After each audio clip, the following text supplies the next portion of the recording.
Então, por mais que um verso possa dizer sobre a esfericidade, a Bíblia como um todo, ela não fala sobre isso, né?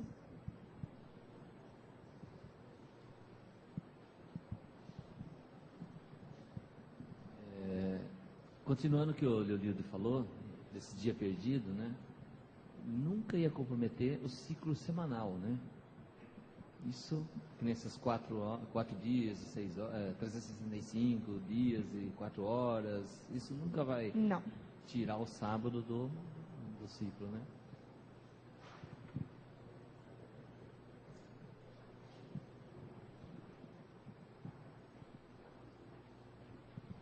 Marina, boa noite. Quando se fala dos 4 cantos da Terra, se refere aos 4 pontos cardeais, é isso? Existe esse ponto também, mas provavelmente a visão bíblica era de que a Terra era quadrada, e por isso existiam cantos, porque na época da Bíblia não se sabia sobre essa realidade de que a Terra era redonda, não haviam viagens no mar distantes para descobrirem que realmente não iam cair no abismo se fossem. Então, até muitas vezes a Bíblia fala sobre o abismo da Terra.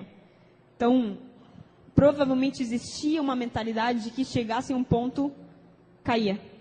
Então, pode ser os 4 pontos cardeais, mas também não era uma coisa muito utilizada. É uma coisa muito moderna, os 4 pontos cardeais, para a realidade de Palestina. No ocidental é bastante antigo, mas para a realidade oriental é uma coisa relativamente moderna. Então, provavelmente, a ideia que eles tinham era quadrado. Outra coisa, mas em Apocalipse fala os 4 ventos da Terra. 4 ventos, exatamente, vindo dos 4 cantos da Terra.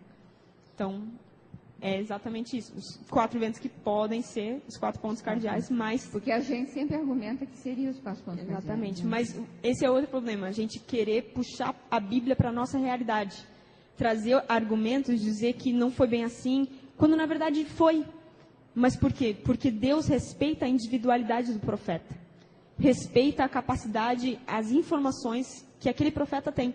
Então, muitas vezes nós vamos encontrar na Bíblia erros. Erros geográficos, erros do pensamento da pessoa, mas nunca afetando a mensagem. Nunca afetando a mensagem. Mas Deus respeitando o profeta dentro de sua realidade.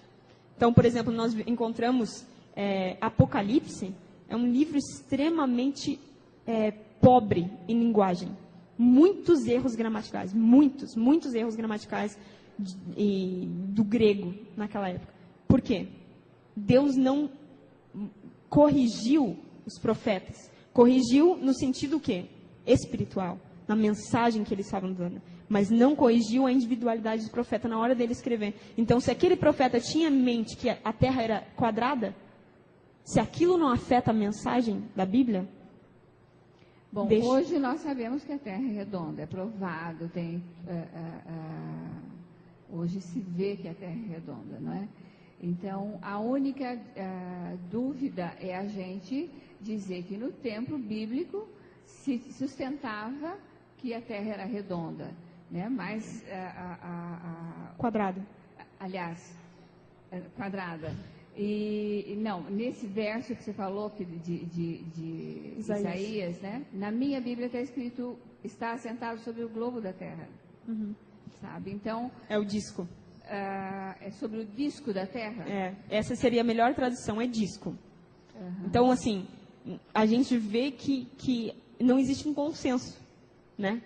Alguns dizem disco, outros 4 cantos. Então... é isso que é mais importante a gente colocar na Bíblia. Não tentar puxar ela para a gente. Não tentar puxar para a nossa realidade do século XXI. Mas acreditar e saber que ela foi escrita numa época em que não existiam as informações que nós temos hoje. Mas a mensagem da Bíblia, ela foi completamente preservada. A mensagem que é importante para nós, ela foi preservada. E é isso que é importante nós sabermos. Mas a gente querer tentar provar que a Bíblia toda ela é perfeitamente inspirada, palavra por palavra, perfeita. Deus não permitiu que isso acontecesse. Você também, no livro de Jó, diz que Deus selou a mão de todo homem para que os outros homens conheçam a sua obra. posso até ver onde está escrito isso. E a gente defende, ou as pessoas estudiosas da Bíblia, defendem isso como a impressão digital, que nós já tínhamos, já tinha dito na Bíblia que Deus colocou a impressão digital nas pessoas. Você já ouviu isso? Eu nunca ouvi isso. Então, vou mostrar na minha Bíblia para você. Tá bom. Tá. Mais alguma pergunta? Eu tenho aqui, Paulinho. Você disse que na Bíblia nós não vamos encontrar informações científicas. Mas com relação à Arca de Noé, nós temos informações precisas de como foi construída a Arca de Noé. Os pesquisadores, os cientistas, com base nessas informações da Bíblia, eles comprovam que esse artefato construído conforme está descrito na Bíblia tinha condições realmente de flutuar e de abrigar todos os animais que falam na Bíblia? Esse é um dos maiores problemas que nós temos. É muito gostoso e muito fácil nós chegarmos aqui na igreja no sábado de manhã e pregarmos sobre a Arca de Noé, trazendo mensagens espirituais dela. E nós cremos que ela realmente existiu e que Deus fez aquilo possível. Por mais impossível que algumas coisas sejam, Deus criou o mundo em 6 dias. Então, o que é impossível para Ele? Nada é impossível. O problema é que muitos falam, como que coube tanta gente? Como que um animal não comeu o outro? Como que teve insetos lá dentro e os animais não comeram os insetos? Como que conseguiu reunir todos os animais dentro de sendo que tem animais distribuídos para tudo que é canto, os animais raros? Eles têm dificuldade de saber como que boiou, como que flutuou a arca. Existem muitos defensores criacionistas que realmente comprovam, mostram que é possível. Mas um dos maiores problemas que nós temos como cristãos é a Arca de Noé, a história do dilúvio, porque existem muitos problemas assim, biológicos, vamos dizer assim, dentro da estrutura que foi a Arca de Noé. Mas nós sabemos que para Deus nada é impossível. Nós chegamos até um ponto com a razão. Existe um ponto que a gente não pode mais. Sim, Humberto. Marina, de novo, sobre a Arca de Noé.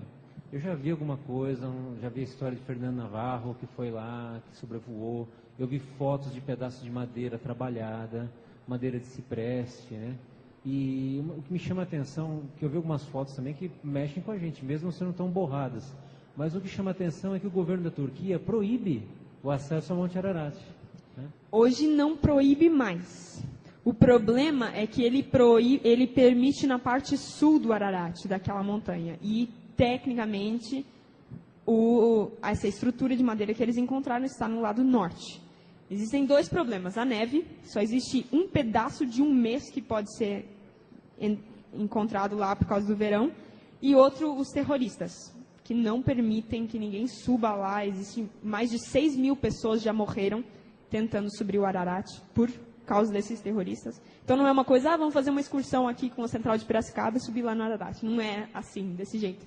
Então, isso é um empecilho muito grande, mas, assim, o que eu já ouvi falar é que todas essas estruturas, esses pedaços de madeira que foram permitidos ser datados, são no máximo 1 século atrás.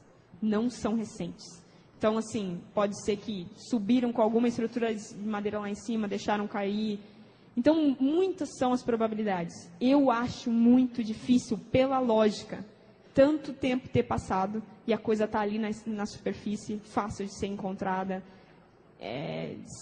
com tanta neve que acumulou com o tempo, eu acho muito difícil. Então, assim, a gente tem que trabalhar com a lógica nesse momento e ver a realidade de quanto tempo passou. Muito tempo passou e muitas coisas aconteceram meteorologicamente. Então, Marina, não sei se cientificamente ou não, mas na Bíblia Deus informa as medidas, inclusive para se construir a arca. Então, mas como você fala cientificamente, mas como que se isso pode ser comprovado para ser construído e como foi construído? Inclusive se usou betume para se impermeabilizar, né, a arca para se flutuar, não sei dessa forma, mas essa é uma coisa. Existem muitos detalhes na Bíblia, mas por exemplo, o tipo de madeira utilizada, ela é comentada, mas assim, por exemplo, o tipo de madeira eles já